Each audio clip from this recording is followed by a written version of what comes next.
All right, this is Security Auditing Penetration Testing class. I'm Ken Dewey, as y'all know. Everybody used their student email in D2L before? Who's brand new? I know a couple of you are brand new. You're brand new. Anyone else brand new? No one's going to admit it. Okay, well, I'm going to show you real easily how to get to the systems we're going to be using in this class. If you go to the main Rose website, and if you scroll, come on mouse, there it is. If you scroll to the bottom, you'll see the student login button over here. Then if you click on the student login button, it'll tell you how to get into D2L, which is our learning management system, and also your student email. Everything goes to your student email. Well, for the most part. Okay? This class is different, what you're talking about. But if you've never checked your student email, please do. What happens is when you're enrolled in like D2L and stuff, it actually sends an email to your student email, which you got to click on to get your password to get into D2L. So the first time you go there, you click on this and you can log in, and on the help page, it tells you what your username and password is. Okay? Real super secure stuff there. Okay. But definitely check your student email. That's what I use. I go to the class list, select everybody email. That's how I do it. So it does go to your student email. You can forward that to wherever you like. Just go under options, advanced forwarding options, and forward it. Now, you are getting new emails. It's probably going to take effect at the end of this semester. It was supposed to happen at the beginning. It's already in place, but they're testing it now. It's going to be a Gmail account. Instead of stu.roads, it's going to be raiders.roads.edu. So it is switching, but they want to, I was actually impressed. They want to actually make sure it works. So they're testing it right now. It's already in place, but they're testing it. They're probably going to be adding people. This thing comes up all the time. And then, but you will be switching most likely for the summer or fall. I don't know exactly when they're going to do it. So student email is very important. D2L, Desire to Learn, is our learning management system for most classes. Now when you log in here, yours will look a little different than mine, not too different. Now when you go to this class, now there's 3 classes this pertains to, and this is one of them. They didn't switch it? Okay. They should have added something. Let me show you what this class should have looked like. But I'm going to show you how to get it. This class should have looked like, should look like this. But it's not. Okay? It should look just like this. So I'm going to possibly copy this out and put it in there. I don't know why they didn't. So this is, we're going to try this real quick. Copy. If not, I can get it added. I didn't check. I thought they did it. They're like, oh yeah, we'll take care of it. Yeah, they took care of it, all right. Okay, let's add a new news item. Maybe it'll work. Okay. Okay. And I guess it's working. Okay. What it is Canvas is a new learning management system. It was developed by some people at some higher universities, and it has a lot of really cool features. We're doing a test or pilot this semester. There's 10 instructors around the campus doing it, and I'm one of them. I'm doing it for 3 of my classes. It does have a lot of really good features, like the ability to give you audio feedback is amazing. Instead of typing you feedback, I can literally click a button and it automatically records. I can talk a lot, and you can reply back the same way. Like a guy in my computer security class submitted his assignment, and instead of me typing a whole paragraph, I just clicked record, recorded about a minute worth of stuff, saved it, then he sent me a message right back that way, and it's very handy. So you can record audio, video, anything you want. So I'm going to, we're going to be using that this semester. So follow that link there, and hopefully you can read all that. I don't know why it wasn't there to begin with, but you do all have accounts on there. Okay? So this pertains to computer security, forensics, and this class. And let's see, Terry Byers is doing it. Donna Wilson's doing it. I think that's it. I've got both of those classes as well, and they're both on Canvas. Okay. So we're trying it out. We want to switch to it. It's expensive, but D2L is just as expensive. So it's like and this has some nice features. It's all web-based. It's all in the cloud. It's run off of Amazon Web Services. Y'all know what Amazon Web Services? You know that's what Netflix runs off of? Really? They have this really cool feature because I went to a class about it. They have the Chaos Monkey. I never heard of that. You can actually rent the Chaos Monkey. It's a system you can actually run on your system that randomly turns off stuff. Because Netflix had a big issue being able to detect outages and what the problem. Because if you're having a problem watching a video and you submit the help ticket, they look at it 3 days later and it's not there no more. So the Chaos Monkey will randomly turn off stuff while the engineers are there so they can help troubleshoot. So it's kind of a cool feature. But yeah, so it's hosted on Amazon. It's updated continuously. Rather than D2L, updating once a year. And like Stillwater uses D2L as well. And they're still having issues from their upgrade. Will this ultimately replace D2L? Possibly. Okay. We're actually having meetings every Wednesday to talk about good things and bad things. We've already found a few issues with it. It's one of those things, when they come to sell it to you, the grass is always greener. Well, this grass is green, but it's got some brown in it too. So rather than just jump in, we said, hey, let us do a pilot. So we're doing it. And I picked 3 of my classes that are different formats. They have different stuff in them so we can really get a good feel for it. But I'm also using D12 for some classes so I can do both. But follow that link. And that will get you over to Canvas. When you log into Canvas, I don't know exactly what it's going to look like for you guys, but this class is listed in there. On my end, it gives me a lot of functionality. On your end, it gives you some. Has anyone got into it for this class yet? Somebody has. Because someone asked me about the first assignment. Okay, a couple of you had. I can add stuff to it. It's a learning curve for all of us. Like I said, this is the first time I ever used it. And I didn't realize, like in forensics, I hadn't had it where you could submit the assignments. So now you can actually submit assignments in that class, which is good. It was like, I can't find out where to submit. I'm like, it's got to be there. Well, I hadn't turned it on. So you figure, add assignment, automatically. No, it's not turned on by default. So it's weird, but so I figured that out. But so we're going to be using this system. Please play with it. Any issues, contact me. I've been contacting our people nearly daily with questions and issues and how do you do this. One thing that's really missing, I always tell students, there's no late work unless there's really good reasons. Well, that's an issue in Canvas. It doesn't have a selective release. In D2L, I could say, your assignment can be due at 3 o'clock, yours can be due at 5:15, and yours can be due at Tuesday. It's much harder in here. That's actually one of the things we're talking about Wednesday. It's there. It's just not as intuitive as we had hoped. It was one of the things when we went to the demo they gave us. Oh, yeah, it's easy. No, it's not easy. Not easy, but it's there. But it does work. So we're going to be using this system, and we'll talk more about that in a minute. But I want to start by talking about our syllabus. Your syllabus is up there. It's right there at the top. You can click on it. I'm just going to use a local copy. That way it's a little bit quicker, maybe. Okay, maybe not. There it is.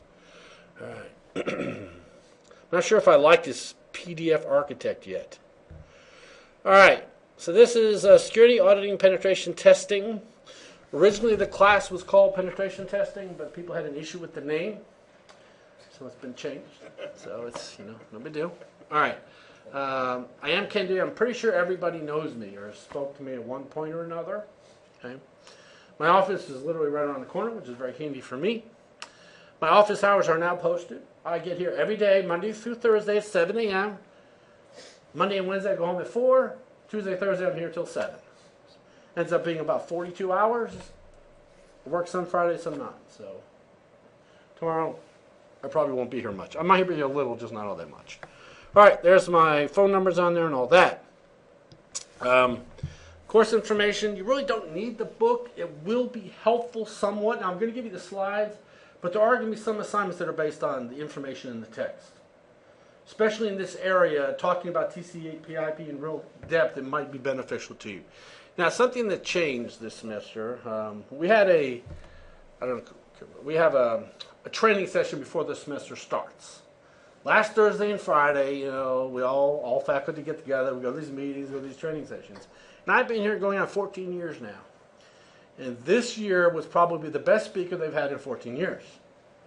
I actually wanted to go, and it was very interesting. She actually spoke for an hour and then went over about 30 minutes. It was really interesting. Everybody was involved. It was about student authentication and plagiarism. Very, very big topic nowadays, especially with online classes. Taking an online class, you know, someone in forensics the other day was, no, they weren't in forensics.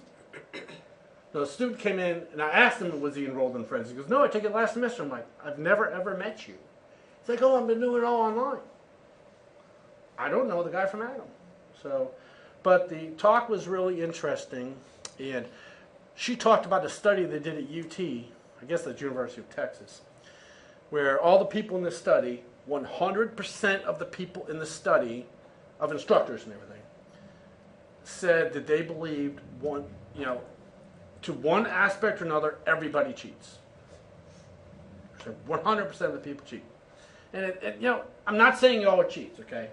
But I literally find stuff every week. This week I already found someone turning in somebody else's work. Already this week. Okay? So this wasn't limited to online? No, it wasn't limited to online, right. It is not. We're talking all classes in general. A very good point, like something she said. You know, you walk into a room, like she was giving an example, a teacher was going to give a test. Well, he had his answer key on the desk. Students walk by to get, and the answer key was sitting there. And you glance down and you see the answers. You can't unsee that.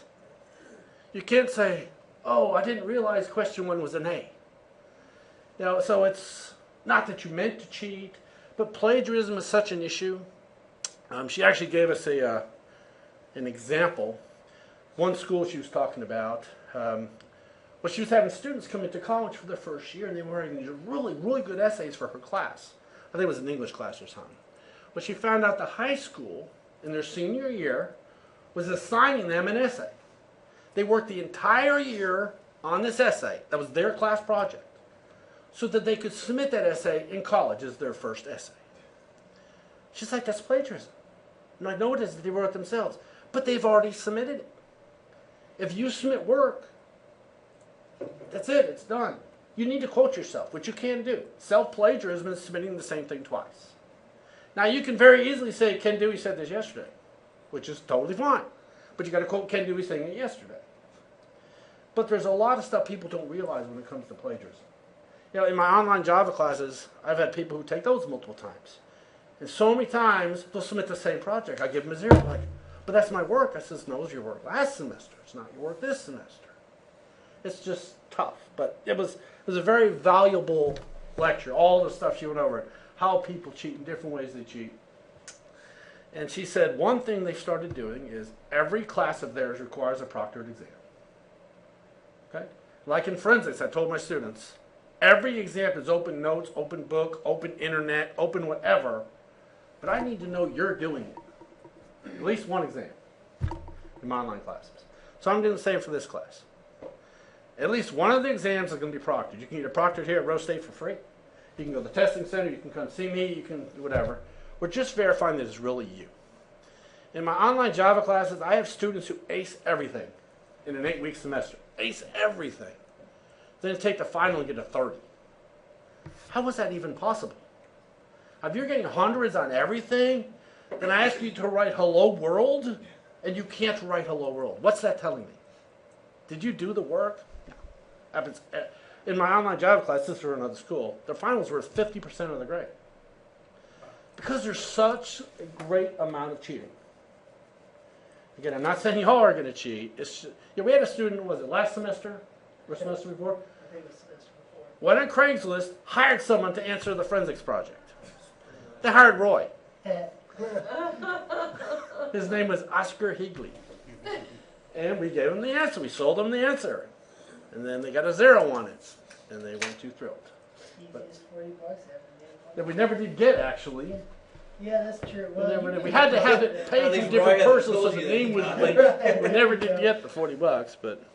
Yeah, right. I never got. But just the point that, you know, it is rampant out there. It's actually the area I'm doing my research for my PhD on. What? Isn't that a trap? No, we didn't say we're going to sell the assignment. That student posted, hey, I need someone to do this for us. No, we just answered their And I request. simply went online. We didn't go on there and say, hey, I'm going to sell this to you, like other sites. Okay, but for this test, at least one of the exams need to be proctored in some way or another. Proctor U, which is a very good proctoring organization, which talk more about later, but they offer it where you can take a test days, nights, weekends, whenever, for a small fee. It's probably $15 or $20, but you can get proctored whenever. You have to have a microphone and a webcam. I will give them all the test information. Then you set up a time with them, and they basically watch your webcam and do it. But to get certified, they're all proctored. Yeah, that's true. All certifications are proctored. But some of the stuff, I did not know this, but you can go online and you can buy labels for water bottles with test answers on them. You tell them what you want, and they will literally print it on the label of the water bottle. You can have them print it on a candy bar wrapper. Who is going to see a Snickers bar and complain, I wouldn't know that the ingredients was the test answers? Yeah, but when you're looking at it, you're like, Yeah, but maybe you got some heavy-duty glasses on. I've seen some kids that, I let people use note cards before. They bring in font that I can't even see it at all, but they can read it. My son was that way. He'd write so small. But there was all these ways people were cheating. We're like, I never even thought about it. I'm suddenly very interested in what my Coke is made out of. And she brought up a point. A lot of people say, well, just check your ID. Well, there's websites. You can go get an Oklahoma driver's license for $85. Will it pass DMV? No. But is it going to look good enough to get to a testing center? Heck yes. So there's lots of things. But, that's just something we're working on. Okay? So this class is in class this semester, but you can complete online if you like. I will record everything. And what the process is, I get done teaching it, I start rendering the videos. An hour takes about an hour and a half to render. Then I'm posting them on YouTube, and I'll link them to the class. I'm using YouTube this semester. It's a lot better. I'm going to show you how to get to all that. Okay? That's the book we're using. There's the information about it. We're going to be covering a lot of topics. We're going to be doing a lot of stuff in here. And I don't have it all up there because it's actually changing some from last semester. If you go up on WordPress and look at last semester's videos, some of it will be the same, but some of it will be changing. And I'm going to show you how to get to all that stuff too. Okay? 60% on lab assignments, 40% on exams. Like I said, one exam must be proctored. Take it in here, take it at the library, take it with me. Once we get to the exam, we'll figure that part out. Okay? Let's see what else. April 21st, the last day to drop. Okay. Never fails. Someone wants to drop afterwards, and it is a real pain to do. Final must be done by May 14th at midnight. All right. Late work. I don't accept it unless you got a good reason. I realize that there are sometimes reasons. Okay? So there are some reasons there. I mean, if you're in the emergency room. I actually had a student last semester, went through emergency room at 9:30 the night the assignment was due. I'm like, why do you wait to the end to do it? But I still had 2.5 hours. Okay, so fine, I let him take the time. But my neighbor's cat died. Yeah, 3 so, hours before but the I will give you, and what I always tell people is if you're late on an assignment, still do it. Send it to me. Am I going to grade it? Maybe, maybe not. What I do is at the end of the semester, if I'm in a good mood, and it might affect your grade, I might grade it and you lose some points, but you might get something. Okay? But just not doing the work is, I actually had a meeting this morning with my stepkids' teachers, an IEP meeting. And at the end of the fall, he had 33 Fs on homework. But he still had an A. I mean, there's lots of homework. I mean, they do like 500 homers, it looks like. But I said, it's not the grade, but this topics he missed, what learning did he miss? I mean, the whole point of this, a prime example is Dr. Shinoy. Some of you know him, he was up at University of Tulsa. One of our students, Kyle Cook, went there. He got an A in his class. Kyle did not do the final project. Dr. Shinoy called Kyle, and then called me, but he called Kyle and said, what the heck? Why didn't you do the assignment? I didn't need it, I got an A. He was pissed because it's not all about the grade. It's about learning. It says the project would make you learn something. And, so then he called me, and if you know anything about him, he called and yelled at me for like an hour. And I had to call Kyle back and say, you need to do that, darn it. But I don't need it, I got an A. It's not just about the grade. It's about the learning. I mean, if you're just for a grade, that's probably not what you want to do. Hopefully you're here to learn something. Last semester I taught forensics. I taught the email tracking lab. Some of you were probably in forensics this semester. I told you yesterday, or Tuesday. I had a student, took the class, went on a job interview for some big company around Oklahoma City, and he called me afterwards. He goes, I am so thankful for your class. They asked him one question. Do you know how to track an email? He was like, well, matter of fact, I do, because I just did it in Ken's class. So the whole point is we want you to learn how to do stuff. Yeah, grades are a good thing, and a degree is a good thing. But hopefully you use some of this material. That's what it's all about. Okay, so, and if you don't do something, if you skip assignments, I'm not curving your grade. It just doesn't happen. But at the end of the semester, if you did everything, then I make decisions at that point. So if you miss an assignment, send it to me. I might grade it later. That doesn't mean every day you're going to grade it. Hey, you haven't graded it yet? Haven't graded it yet? I think that was you last semester. You haven't graded my homework? I said, I might grade it at the end of the semester. We'll see. All right. All right, but if you have reasons, that's fine. But again, this whole selective release thing of dates might be an issue, but we'll see from that point on. Okay? Withdrawals, if you need to drop a class, fine, drop the class. I'm not going to do it for you, unless you want me to drop it. I'm just not going to look at your grade and say, Brandon, dude, you're failing, I'm dropping you. I can't do that, okay? Academic withdrawals, if you don't do anything in this class, I will do that. It's like week 2, I got to find the date, and I'll let you know what that is. So I might have you do something just so I know you're alive, so I can prove you logged in and are breathing. But academic withdrawals are all about financial aid. Because the way the system works now, if we give you financial aid and you never come to class, Rosie's got to pay the money back. So it sucks. So if you don't come to class in the first 2 weeks, we're going to drop you. And that way you don't get your financial aid. It's the whole thing changed about a year or 2 ago. Incompletes, I don't like giving those out, but I can if needed. But I am very adamant that if you don't complete the work, you get an F. There's actually people still on campus that they give out I's, and the students never complete the work. The I stays there forever. Doesn't hurt your grade, doesn't help your grade. No, I mean, if you don't complete the work, I change it to an F for you. So, just do it. Okay, if you got a disability, go see Janet Griffith.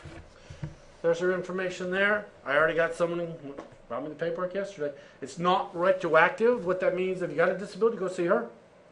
She will give you this paper of telling me what you need, more time, more whatever, and then I will do that. But don't be failing my class week to week 14 and, oh, I needed extra time on all the assignments. Well, it's a little late at this point. Okay, go see her. Don't cheat. I like this one down here. Students caught plagiarizing any assignment or portion of assignment will receive a 0 for the current assignment, a 0 for the previous assignment. Okay. Had a student in this class that had to do a project, and another student contacted me and said, this student's cheating off of me. So we're using the virtual machines at that point. So I went into the one that was cheating and made his virtual machine read only. So he couldn't do anything in it. Finished the project perfectly, turned it in. I gave him a 0. I says, how'd you get this? Oh, I used a virtual machine. No, you didn't. You wouldn't have been able to log in that thing for 2 weeks now. So, I mean, don't cheat. It's just not a good thing. Okay? So that's our syllabus. If you got any questions, contact me. Okay? I'm going to stop this, and then we're going to start the next recording.